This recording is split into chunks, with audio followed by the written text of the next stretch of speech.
Hello students, today we are going to read the chapter The Great Escape in English Literature, written by Sugata Ghosh. He is a historian, author and the Gardiner Professor of Oceanic History and Affairs at Harvard University. So, he is the grandnephew of Netaji, a historian born to Dr. Shishir Kumar Ghosh and Krishna Ghosh. And today's story, The Great Escape, is an excerpt from His Majesty's Opponent, written by Sugata Ghosh. Now, it does not need to introduce Netaji Subhash Chandra Bose. He is loved by all the Indians. He is our favorite leader, a freedom fighter whom we adore. Netaji was born on 23rd January 1897 in Cuttack. His parents were Janakinath Bose and Prabhavati Devi. He founded the INA, which consists of a female or women regiment. You know, Jhansi Ki Rani Lakshmi Bai, the regiment was called. In 1941, he was put under house arrest. A person who fought for India's freedom, he fought against the British rule. He was under house arrest. That means he was not allowed to go outside his house. He had to stay in his house and nobody was allowed to meet him too. Especially no political leaders, only Shishir Kumar Ghosh, who was young then. To start with the chapter, looking pale and thin, with bushy half-grown beard, Subhash was reclining on his pillows when Shishir, his nephew, entered Subhash's bedroom that December afternoon. Subhash made him sit to his right on the bed. Looking intensely at Shishir, he said, "Can you do some work for me?" Shishir nodded. So, Netaji had a very pale look. He was thin, had a bushy half-grown beard that showed that he was not completely okay. He was ill. He was leaning back on his pillows when Shishir, his nephew, entered his bedroom. It was a December afternoon. Subhash asked Shishir to sit on the right side on the bed. And looking deeply at Shishir, he said, "Can you help me? Can you do some work for me?" So this was the person on whom he depended a lot. The task, as it turned out, was to help plan and carry out Subhash's escape from India. So what was the responsibility given to Shishir? To help Netaji escape from India. Shishir would have to drive his uncle in the dead of the night to a railway station far from Calcutta. So he would be the driver. He would have to play the role of a driver.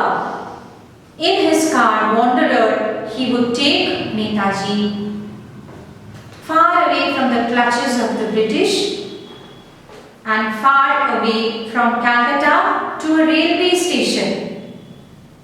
From there, Netaji would board a train and go to Delhi. From his uncle's residence at Elgin Road, Shishir walked back that night to his own house at 1 Woodward Park in a state of wonder and subdued excitement. So where did Netaji live? He lived at Elgin Road. And what was the address of Shishir Bose? It was 1 Woodward Park. So he was really very excited. What great responsibility had been given to him by his uncle. And he would have to follow that, carry it out. So he was very excited, but he could not express. Because if he expressed his excitement, they would have been caught. The police were keeping watch on Subhash's house. Though it was normal for a nephew to visit an ailing uncle, Subhash had an additional excuse for meeting his nephew. Shishir was good at operating the radio. He helped Subhash listen to foreign broadcasts.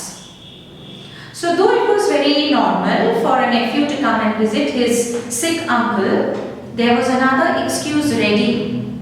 He could come often to his uncle's house. How?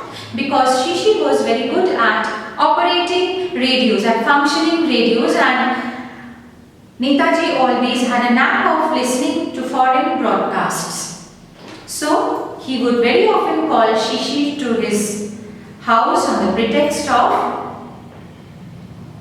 operating the radio. Subhash and Shishi discussed various means of escape. So he actually didn't come to just operate the radio. They made plans about escaping from Elgin Road or Calcutta. Finally, they decided to drive out in the most natural fashion through the main gate. So they made a plan.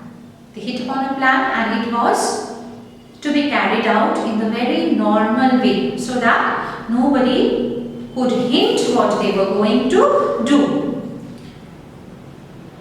Shishi owned a German car called the Wanderer, which he and Subhash chose for their journey.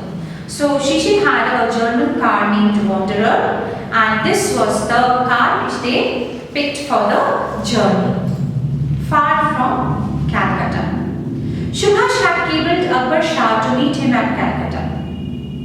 So Subhash had telegraphed Akbar Shah to come to Calcutta at once. Who was Akbar Shah? He was a co-worker in the freedom struggle against the British.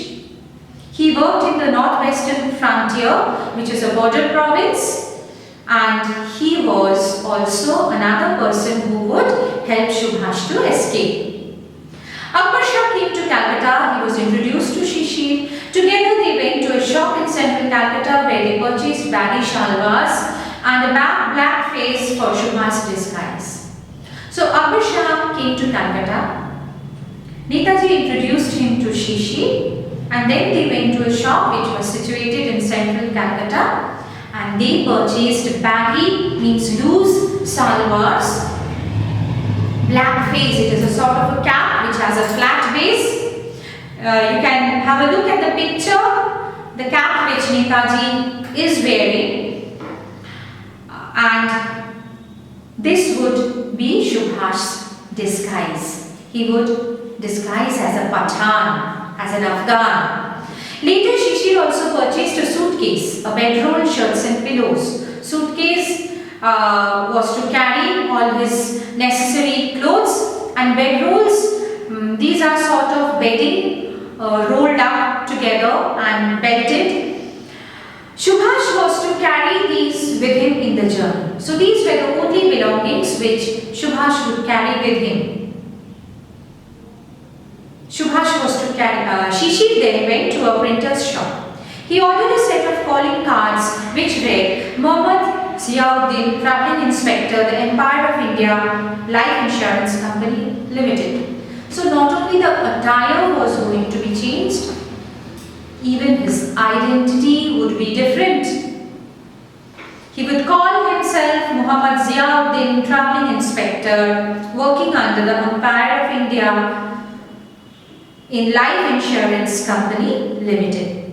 So this was not his real identity. This was his false identity which he was going to carry along with him. On 16 January 1941, Shishi finished his dinner early and drove to Elgin Road around 8:30 p.m. So what was the auspicious date? It was 16 January 1941. He was going to end his home interment and escape from Elgin Road. So Shishi finished his dinner very early and he went to Elgin Road around 8:30 p.m. He took his car Wanderer, he parked it at the back of the house so that it would not create any attention. Shishi and Subhash had maintained total secrecy about the plan of escape. So it was such a hushed up matter. Nobody knew about their plans, not even the other people living at Elgin Road. None of the family members knew anything. There were only two people who knew about this: his niece Ela and his male cousin DJ. Subhash and Shishir waited until the rest of the Bose family had fallen asleep. So they had to wait unless the people slept. Only in the middle of the night could such plans be carried out. Subhash had changed into his disguise as Muhammad Ziauddin. He was dressed in a long brown coat, baggy shalwars and a black face. He wore gold wire-rimmed spectacles. So he already had a beard. He wore a gold-rimmed spectacles and a black face, baggy shalwars and a long brown coat. This was his disguise. It was 1:35 a.m. The night was moonlit, so it was over mid of the night. It was a moonlit night when people would be unaware, because people will think a person who will choose a day to escape must be a no moon night. Dijin signaled from an upstairs window that no policeman was nearby. So Dijin was keeping a watch at the corner of the street where two policemen were always there, keeping a watch on the house. By day, the policeman sat on a charpoy at the corner of Elgin Road and Woodburn Road.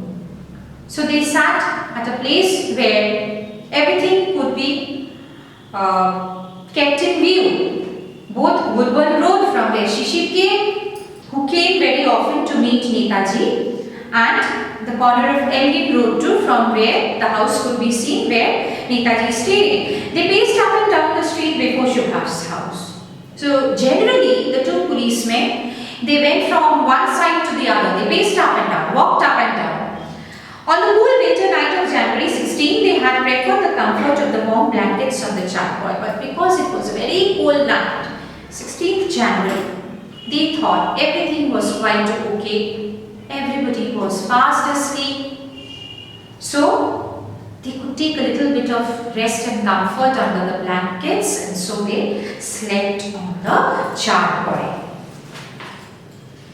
Subhash and Shishir hugged the inner wall of the long house corridor and tiptoed down the black stairs to the car. So Subhash and Shishir's movement were noiseless. They hugged the inner wall of the long house corridor. That means they kept to the wall. They moved like this to the wall so that they would not draw the attention of any passerby on the road. They would not be seen. So they were very careful. And they tiptoed, walked noiselessly down the back stairs to the car. The car was kept at the back of the house.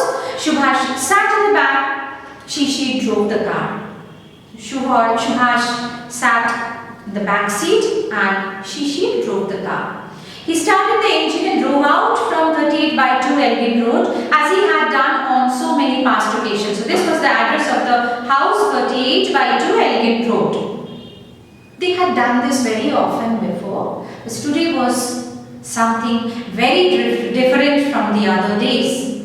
They would have been caught by the British police. And you know what would happen then? They would be imprisoned in jail. So long he had the opportunity to be imprisoned at home itself. At Subhash's Elgin Road residence, the light glowed in his bedroom to give the impression that he was still there. So the lights weren't turned off. The light was glowing in his bedroom so that the policemen would think that he must be reading now, as he was an avid reader. As Calcutta slept, uncle and nephew crossed Howrah Bridge and went beyond the city precincts.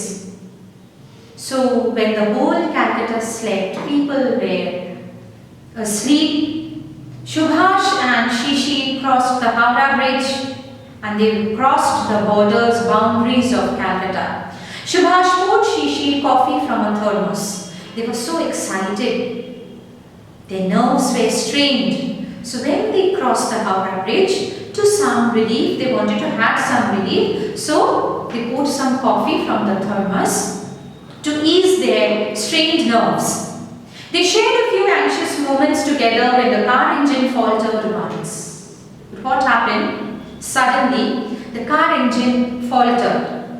গাড়িটার engine একটু গন্ডগোল দেখা দিয়েছে। বুঝতে পারা তার মানে তাদের কি উত্তেজনা, এটা কতক্ষণে সারবে, একবার না একবার তো ওরা বুঝতেই পারবে, তখন যদি ওরা পিছন পিছন আসে তাহলে তো ধরে ফেলবে। So they were very anxious and excited. It started again and Shishi dashed at high speed through the dark night. So when the engine was repaired, they started again. Shishi sped up through the dark, silent night. At around 8:30 a.m. they arrived at Barari near Dhanbad.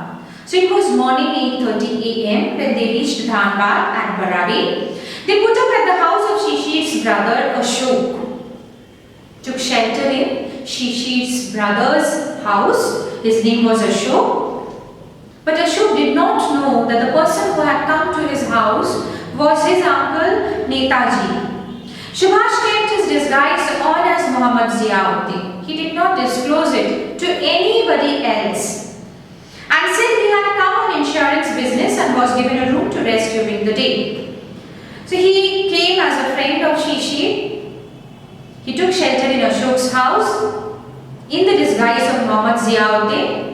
He had come on a business, on insurance business, and so he was given a room to take rest during the day.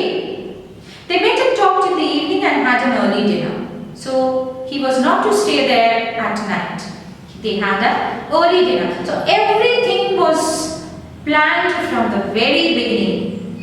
Muhammad Ziauddin left alone for Gomo station, which was some distance away.